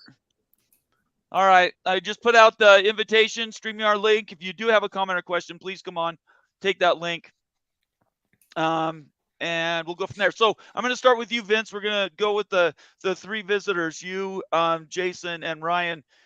What do you guys really want to wrap up and make sure everybody gets from tonight's show? I mean, for me, it's just everybody needs to understand that this is a pivotal week, and I think everybody knows that, right? Whether it's the Big 12, the Pac-12, ACC, there's probably going to be some interesting things that come out. It's definitely not going to be exactly the way we think it's going to work out, right? It never does. But just because you don't hear exactly what you expected doesn't mean it didn't happen. The wheels aren't turning, right? So I just stay tuned to it. There's a lot of chatter out there. A lot of it is fluff. There's no doubt about it. A lot of it is regurgitated over and over and over and over. Just because you see it a million times doesn't mean it's real. Yeah. And also have fun with this, right? This is fun stuff. This is a game we all love. We're passionate about it. We're passionate about it, not just our own teams, but the sport itself. And having this kind of topic to talk about, I mean, look at all the people that are here. Look at all the comments. I mean, this has just been, even though it's chaotic, it's been a great time. Ryan. Yeah, I would say be careful on making sure you're following the right people. Obviously, everyone in the Your College Sports Connection and everyone on this call, we're providing good information that we feel like is at least trusted and trends. We're providing that kind of coverage. But, if some guy named Sliced Bread, as Jimbo once said, is out there, just some random with, 0 followers and an egg picture is telling you that they have inside info that, Florida State's joining the SEC tomorrow, just hesitate and make sure you check where you're getting the facts from. I would say if by Wednesday, you haven't heard what you want to hear as an ACC fan or as an FSU fan or whoever your allegiance is, it doesn't mean it's over. August 15th is the most important date. Wednesday is just a Board of Regents meeting. So there could be discussions that happen that we don't hear about what happened in that meeting until August 15th or before. So just keep that in mind, that it's not all about that Wednesday day. August 15th is the date to mark your calendars. Very good. Before Jason, 1 second, I want to get this comment from Jago Blue. He says BYU and Utah will become the main rivalry in the Big 12. I would suggest that. Does anybody have a better rivalry that they could put up against it? You know what? This is a funny comment in the chat. So P.S. Doff, Husky Hawk, that's his name here, says, glad to know that two teams that have never played a game in the Big 12 will be the new main rivalry. All right, exactly. That's a true point. I missed that comment. I'm glad you caught that, because I didn't see that. Does anybody disagree with that? Brands, right? Brands and rivalries. I don't know if any of them's better, but I think there's some other equivalent ones. But Arizona State, if they both come in number one, I think it's right there with the BYU Utah one. I mean, you guys don't live there and we don't hear about it as much, but here in Arizona, it's a pretty big deal. I think this question would go to who is the most. We're talking in the United States, not just in a particular region. Well, but if you're talking about go ahead. Sorry. In there, TCU, BYU, Baylor. Are you there? Yeah, we can hear you now. Can you hear me? Yep. Okay. I said I think if you're talking about in terms of the conference, that you can't leave out, Baylor, TCU. You can't leave out what's going to happen when you start looking at schools like Houston and being back into the mix of the old Southwest Conference. Some of these rivalries are going to be big. I know that they're not on the national level maybe as big as Utah and BYU, but I think that the fact that Utah and BYU are both brand new to the conference, you have to take that into consideration as well. I do think it's a big deal for them to, if Utah does end up in the Big 12, I think that's great, because I think it is going to be something that they can definitely market around. But don't get it twisted and think that Colorado won't be important too. And the whole Texas Tech possibility of their rivalries that could kind of spring up with, say, Oklahoma State, if, well, there's going to have to be some stuff to happen there. But I really think that there's a lot of important rivalries that are already there too. K-State and Kansas is huge, but I think it's great. I think that the main thing that I wanted to get at is that I believe that what we're doing is preserving rivalries throughout the country through this realignment, which is what I know myself I've been concerned about this because of the fact that I felt like you were going to lose a lot of these rivalries. And it seems like even that this could preserve a bunch of them and even restart some of them. Although I saw somebody in there say earlier in the comments about Texas A&M ending up in the Big Ten, which I think they would be happy to do if they don't have to continue playing Texas anymore. And then they'll go to the Big Ten and lose there anyway. So let me ask a question here. So could I clarify something real quick? For chat was thinking that I was saying that the Arizona State one is like they're going to come in and take over. I was just saying that as a rivalry. In terms of leading the conference, I think that's a TCU, Texas Tech, Houston, and Baylor thing. I think that the state of Texas is going to run that conference again, but we're not going to be sure who is. So I think that whole rivalry between those four schools is probably the biggest one. I think you'd have to say that just because of the history. They're a lot longer in the league. Yeah. Well, I would say if this expansion goes through, the biggest rivalry would probably be Pittsburgh, West Virginia. But I'm just saying that as a guy from Ohio. Ooh, that's also about little backyard brawl. Can I do a follow-up on that, actually?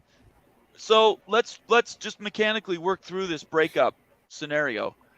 This is a question I haven't had anybody actually give me a definitive answer on. Florida State and Clemson, they get out. Whatever their methodology is, they get out, whether it's the 8 or they do it on their own. Does that immediately invalidate the Gore? No. So what I read today was that those two schools could pull out, and maybe others. They could legal maneuver out, and it would still leave the rump of a league, right? Yep. So and then that's at that why point, the schools like Wake Forest are trying to hang on, because they have no reason to. They have no reason to try to get out, because they can make money off the ACC even without FSU and Clemson in it. which is why you might get an 8th vote, so that that school isn't left. Yeah. And they actually do escape to what would be a better conference, which is the Big 12. Let me ask you this: the same question with the Pac-12 and them dissolution, or falling apart. What does their media value go down? I realize they're already tied to a contract with ESPN, but it's certainly not going to go up if they lose, 4 major brands. The dispersion to each team will go up, because the same amount of money, I believe, from what I read, you guys correct me if I'm wrong, I read the same contract has a value they will pay out even if schools leave.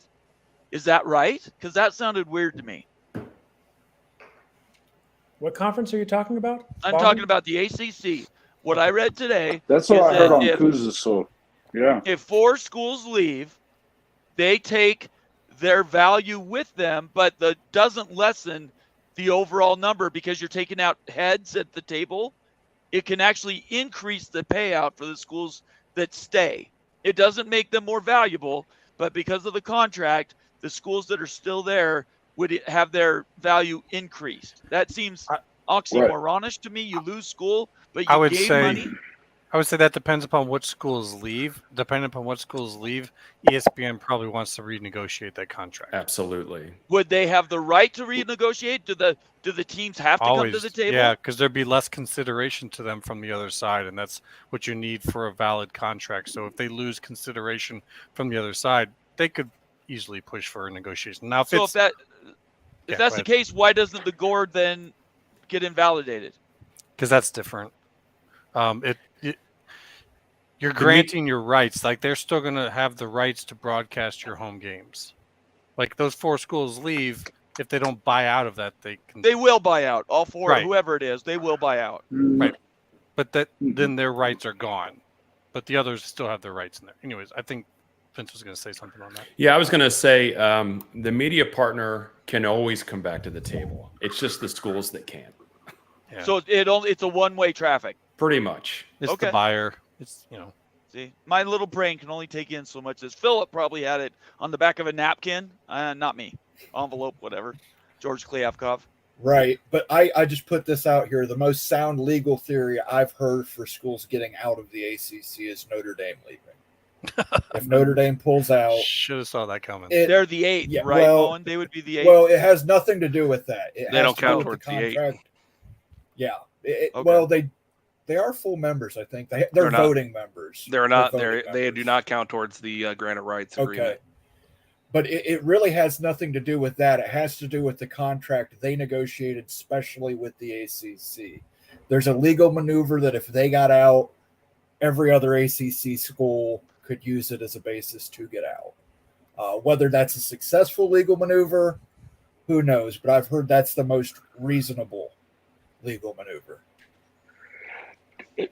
What I was hearing earlier, and I mean, go ahead. I was just going to ask you, Bomber, if what you were hearing or what you read earlier was because what the way that I took it was that if Clemson and FSU, they go to the SEC, that's still owned by ESPN, so they can kind of move that. If they went, they go ahead and pay them as part. Correct. Yeah. So then you would still. The ACC members would still get their share in the ACC money. They don't lose anything. It all stays the same as long as they all stay. Is that not? But if they go to the Big Ten, that's what I'm trying to discover, right, Jason? Great follow-up. Well, if they go to the Big Ten, that changes that. Of course, right? Because now it's a bidding war. Yeah. So let's do that follow-up then. Let's assume they aren't going to the SEC. They are going to the Big. Does that change the math? I don't think anybody here knows the answer to that question, right? There's a lot of unknown there, boy. Yeah, I It's- think if they honestly go to the Big Ten, that all this stuff about the trade from the ACC to the SEC, all being ESPN and all this other stuff is thrown out the window. If Yeah. they actually buy their way out and go to the Big Ten, I think the math completely blows up all that stuff about those schools, the rump schools getting their increased payout. It just Well, doesn't just go back a week ago. Just go back to last Monday. Could any of us sitting here foresee happening 1 week ago what is happening right now? No. No, but we had inklings though. It's been leading up to this. We You've knew about known a lot of Colorado, it. but we knew about Colorado, but we never expected it to happen this quickly. So I mean, there's still unknown variables that seem to be changing by the minute. The Florida So- State thing, I would say for the last 6 months, but Florida State fans have, and Vince and I have been hearing that we're going to make it clear that by this season, I mean, we had a show 4 months ago in which Vince and I both said that there's a good, strong likelihood that by August is what we said, that we would probably make it known in some form or fashion that we're not long in the conference. Right. So it's this week has just kind of been a fulfillment of our assumptions for the last couple months, I guess. Right. It's been out in the ether for 6 Yeah. months, but once they put that Board of Regents out Right. that said setting up this booster loan, that's when things really started to snowball. So this is what I'm getting from this then. All the schools that aren't the ones that can take care of themselves, or they're part of the 7 or the 8 that do have homes in other conferences, those other schools have sort of been praying that they go to the SEC, because it sounds to me like if they don't go to the SEC and they do go to the Big Ten, whether it blows up the gore or not is irrelevant, because the value that is going to go to these schools is just going to be like the Pac-12, and it's going to take a hit if these schools leave. I don't know. I haven't heard another explanation for how they can leave and still have the value go up if they don't stay in network with ESPN. Consider this. ESPN is already paying pennies for the ACC. Right. So even if Florida State and Clemson were to leave and go to the SEC, or whatever they're going to backdoor maneuvering to make that happen, I don't. Could ESPN say, yeah, we need to renegotiate this because your top brands are no longer here? They could do that, but they're already getting a steal. I mean, they're getting a steal for that conference. It would be disingenuous for them to go back to the table and say, oh, now that these brands are gone, you're not as valuable anymore. Well, why weren't you putting the value in when they were in the conference? Yeah, don't misunderstand though, Vince. I'm not saying that would happen. What I'm saying is there's not going to be a windfall. They're not going to gain anything by losing schools. That's all I was saying. I'm not saying they go back and take more from them, which they're already basically robbing them. What they might gain are the exit fee payments. Right. Of course, all that money, and they distribute that to the different schools. That's a good point, Immaculate. That's a very good point. Let's get to this comment right here. This is a go ahead. comment. This is clear, and it's an honest comment. I have not heard really a valid reason here other than a wishful thinking of how schools, I'm going to interpret a little bit, schools in the ACC would get out. So my understanding, and our Knowles boys here can clarify this too, but in a simple way, FSU is going to try to make a legal argument that there is fraud involved with the original agreement that the ACC had because of financial factors. They're not getting compensated as much as they believed, and they're going to be trying to make a legal argument saying that they're being underpaid essentially, and that they cannot compete with their like peer institutions in the SEC. So they're going to try to go to court to make that argument that there's actually some fraud involved with the presentation on the ACC side, and they're going to be suing the ACC conference. Is that correct? I think so. And the presentation of those numbers coupled with the lack of follow through on what was promised, right? So that to me, now I don't know if that works, right? But I think that's the path. But the real path, Vince, is that that lawsuit goes in and they end up settling for a mutually Absolutely. agreed amount, and they let ACC, they let FSU and Clemson walk because they want to get some money out of it. No one wants to risk it going to a final, like, judge or makes a decision or something like that. This is going to be settled outside of the courtroom in mediation, and they're going to come up with some terms that's somewhere halfway in between what Florida State would have owed, the full amount, and what Florida State wants, which is nothing. And they'll meet somewhere in the middle, and because no matter what, they want to get some value out of the deal. I mean, if you're going to lose someone, you might as well get a couple million, on the way out. So before I read this next comment, or we take another comment, Could I? I want to say, one second, Immaculate. Okay. I want to thank everybody for being here. Everybody, thanks for being here late. I appreciate it on a Monday night. Please subscribe, leave a comment, suggestion, give us a thumbs up. If you want your comment to be read tonight, it'll have to be a super chat. I'm having a hard time to even get members chats tonight. And if you want to subscribe to the channel, you subscribe. I've created a channel that I'm feeding information for anybody that signs up more than the minimum $2.99. So that would be the second or the third tier. I've got a channel for you. I'll sign you up on that, and I'll start to give you some of my inside information that is basically my shoe size. All right, let me read this comment, and then Immaculate, I'll let you start. Chris Phillips says Big 12 at 20 after adding 4 ACC and the Mountain Time Zone and to Eastern Time Zone balance with BYU, Arizona State, Colorado, and possibly Utah in the Mountain Time. Is that a question? Do you guys interpret that?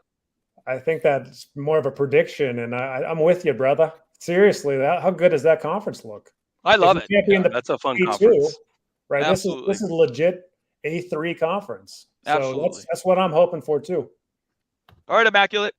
Oh, okay. First, to the person in chat, I do not believe they were here before when we made a lot of those points. So I just want to re-point out to them that the conversation is based around the ACC network and what the then commissioner at the time of the ACC presented as his sales pitch in order to get everyone to sign on with that, and that there was actual both accidental fraud in that and purposeful in how he presented and how quickly they could put it into action and how much it was going to be paying out to these schools. And so that is the point that is being made, and this is in legal terms, and if they can make that case, it's for real. Fraud can get you out of that. So it's really about the ACC network and the extension that was signed in, let me get this right, 2016 that takes them to 2036. If that is taken away via court or via settlement or whatever, now all of a sudden the deal with the ACC is only till 2027 and costs are much less. So people want to believe that it's not real, that's fine. I mean, this is what everyone's believed for a while, but there is some real basis to this. So in terms of the setup for the Big 12, though, if this really happens, yeah, it's a definite A3 for sure. I like it. I just Yeah, put think the of it as link a if you lemon want to law. join the. Oh, sorry. Go ahead, Moan. I was think of it as the lemon law. They were promised a Cadillac and they ended up getting a Ford Pinto. Bingo. So, Perfect. Now, and a follow-up on that, does that mean that they could actually sue for damages? I don't think they would try. I don't think they would try to do that. They would just try to trade, say we won't sue you for damages if you let us go for less or something. Yeah, I mean, their point is to get out. Right. So if they're going to get out, they're not going to also, hey, I also want, some presence on top of that. Right. They Well, want to get I'm it ruled curious. that the deal is void, that it was not a in good faith deal, thus freeing up all the ACC schools. If that court case were to go, every ACC school would then have legal precedence to easily say that there's precedent now based on that case that it applies to everything. And what Florida State does, if it goes to court, could actually help everyone else in the ACC. It has to be a landmark. Yeah. It has to be a landmark case. If you're just joining, we have 12 minutes. You have 12 minutes to give us your comment or question in chat on a super chat, or you could join the call. I put the link in there. Just click on that link and join us. And we got a few more minutes so we can talk. Devil Frog's got a comment here. He just came in. If UU doesn't pick up the phone, their next call will be the WAC or the Mountain West. What's your level of concern, Ute? Yeah, the whole report that the U of U is not answering the phone calls that the Big 12's calling over to the U. and not even picking up the phone. That was the report. From what I'd heard, that was actually a few weeks ago, and it wasn't today or yesterday. The facts have changed, y'all. I mean, the U of U better be talking with Brett Yormark. They better be talking with Brett Yormark. Seriously, you have to hedge here. Like, that's just asinine. I can't believe that they wouldn't talk with the Big 12 at all. It's just shocking to even see that was ever even out there. So I'm hoping that they're talking right now because they need to steal out. Ego, Ute. It's all ego. All right. Charles M. says, agree with Moen and Immaculate. Big surprise there. About Northeast Corridor ACC schools to the Big 12. Big gets. So I'm not necessarily talking about the ACC schools. I think we all agree on those. Let's talk about some of these schools that are going to get left out of an A3, at least this first iteration. San Diego State, SMU, Boise State, Tulane. We got UConn, USF, UTSA. There's probably 15 or 20. Where do we think all those are going to go? Washington State. Oh, sorry. Well, even Washington State and Oregon State. Thank you, Immaculate. Yeah. You're right. Those are the unfortunate ones. Those are the ones that kind of make you kind of check all the happiness for others and go, that's going to be rough. I think even with Oregon State with their new stadium expansion, I think that they deserve it. And if they get left out, that's kind of sad. I agree 100%. Anybody else have any comments on that? Well, I think it ends up being depends on how big these conferences get. I think the Big's going to 24. Does the Big 12 go to 24? I think if the Big 12 goes to 24, it gives a lot more opportunities, but I just don't know that the Big 12 could support 24 realistically. It's possible, depending on the combination of schools they get, that they actually could negotiate to a higher number. Right. Right, that could happen. The Northeast Corridor, obviously, I mean, getting the New York market would be huge for them. Yeah, if this happens, and they get a lot of the ACC, and they get whatever there is there for an ACC network gets turned into a Big 12 network, and they're nationwide, I think they could surprise folks with how much they actually do get paid. If you get into that New York corridor and you start selling the Big 12 network in there, I mean, I don't have numbers, so I don't know, but I think we could be surprised. It won't be Big 10 or SEC equivalent, but it's going to be a lot higher than what the Big 12, ACC, and Pac get paid now. Yeah. You guys, you go ahead and take over for a second. There's this note about Devil Frog put in here about Thamel is reporting remaining 4 corners are a package deal. I'm looking that up right now. You guys, it makes sense that the 4 corners will be a package deal. Seriously, if you're Colorado, Arizona State, why wouldn't you want to come with all 4? Yep. Like it's cultural fit, political fit, everything fits. Everything fits. Like so, around the same time that he tweeted that out, Brett McMurphy did an eyeball emoji just by itself. Oh, did he? Yeah. So I'm just briefly perusing it really quick. If I'm Colorado, I'm pushing big time to get Arizona State, and Utah in the conference. Absolutely right. I think the extended point to that was Arizona doesn't want to then be seen as the one that's delivering the killing blow, so they want to do it with ASU and Utah all at the same time, so you can't just blame one school. I mean, it's that same narrative. I don't know if I believe it or not, but that was kind of what was thrown out there. In fact, let's start. We'll just read it off here. If Flugar can do it, I can do it without getting a copyright. What do you think, Moen? All right, let's do this really quickly. Arizona's been at the forefront. I'm going to read this just so everybody's with me. At the forefront of it for a potential move to the Big 12, as it had the most extensive talks with the league prior to the Colorado departure. A move by Arizona to the Big 12 would significantly weaken the Pac-12. I would say it would kill it, putting an unstable league on the brink. And no one realizes this more than Robbins. Robbins is the University of Arizona president. He says he knows the gravity, said a person familiar. I love these oblique references to sources. Said a person familiar with Robbins thinking, was that his wife? Maybe it's his dog walker? I don't know. He does not want to be the one to break apart the Pac-12. That's why sources say Arizona, Arizona State, and Utah, the Pac-12's remaining 3 of the so-called 4 corner schools, are expected to lump their futures together. And how amazing would that be if that happens and then everybody's got receipts about the very first reports that came out July 1st last year that said Arizona, Arizona State, Colorado, and who? And Utah all had conversations with the Big 12 the Mhm. day after. Where I think that would blow up Utah Twitter. What do you guys think? I think it's fun. Actually, I kind of think it's funny that nobody wants to kill off the Pac-12. I mean, the Big Ten doesn't want to kill off the Pac-12. Bobby Robbins doesn't want to kill off the Pac-12. That's just like the word of the day. Don't kill off the Pac-12 here. That's just amusing to me. Like, I mean, the Big Ten ought to kill the Pac-12 taking USC. We know that, Monevision. So FSU would cut Free the, pizza. FSU would cut the pizza. ACC's throat. So, Hey, Bomber, I've got a jet, so Yeah, I know. We're going to wrap this up. I just wanted to thank everybody for being here. We've had an amazing show today. Let me make sure I'm not missing any super chats. I'm not. So we had 2 new members. Let's call those out really quick. Mark 9999 and Mike, is it Rayner? Thank you guys for subscribing. We love it. Really appreciate you guys being here. And to my guests, you guys, please give a quick sign off. Tell us where people can find you and anything else you want to say.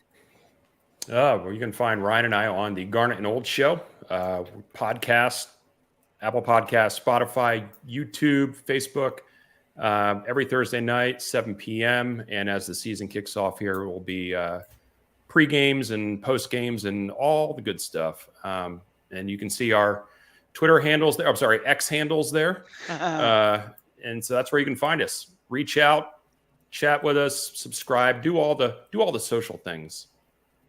absolutely. Vince said it best. The live show is what we're doing now, but a lot more content to come. Big Papa used on the X. I'm not even sure how to phrase that anymore. The X. On the black app, on the black icon app. That's a giant X now. But yeah, reach out to us, follow us, and I think we're just getting started here. A lot of big news I think we're about to hear in the next couple days. So definitely stay tuned. Great Immaculate stuff guys, tonight. Seriously, great stuff. Great intel. I feel like we have a really good idea what's going on with the Knowles and with this ACC situation. So I appreciate it. Appreciate the invite for sure. This has Of been course. great. Immaculate and Moen, why don't you guys sign off really quick? Well, once again, great show. Appreciate you having me on here. Always enjoy coming on Holy Rivals Big 12 Mafia. Vince and Ryan, thanks for coming on, man. Love talking with you guys, and especially right now and where we are right now. Might possibly be doing something on my own as of right now. I'm just here with Nate on his show, but we might be doing something here coming very soon, and we'll see. But it's been fun. Thanks again. All right, and Moen. Yeah, Vince and Ryan, look forward to you guys being in the Big Ten. Just remember, never schedule games against Iowa at night. If you're going into Iowa at night, forget about it. Point taken. He means it in a good way, I swear. I hope No, so. he doesn't. Let's be kind and gentle here. Wild, what do you want to say tonight? I'm shouting out the community here. We had over 1,000 comments out there tonight. We over 300 folks in the house. Thank you all for coming in. It was a blast tonight. Had all type of emotions, ups, downs, depression, and everything else. So that's what we're all about, though. Talk college football, and thanks for being here. And I'll finally sign off. Bomber here. Everybody, thanks for being here. Please subscribe to both Big 12 Mafia and the Holy Rivals. We run both shows. And we have more content coming. Tomorrow I have an interview with, SSN Yukon. We're going to find out kind of where they are in their headspace. I encourage everybody to sign up for that. I believe that's at 8:30 Eastern tomorrow, or maybe earlier. Might be 7:30 Eastern. But we appreciate everybody being here. Obviously, Vince, Ryan, Immaculate, Moen, you guys are studs. And please let us know, me or you, if there's anything we can do to help you guys. And if you're just watching this show after it's already occurred, please subscribe to everybody you see here on Twitter and also on their YouTube shows. In the end, that's all we care about is just having fun. And we Go really Utes. appreciate it. Go Knowles. Everybody, we're going to Go sign Knowles. off, and please travel safe. We'll see you later. Good night. Stick around, guys, for a second.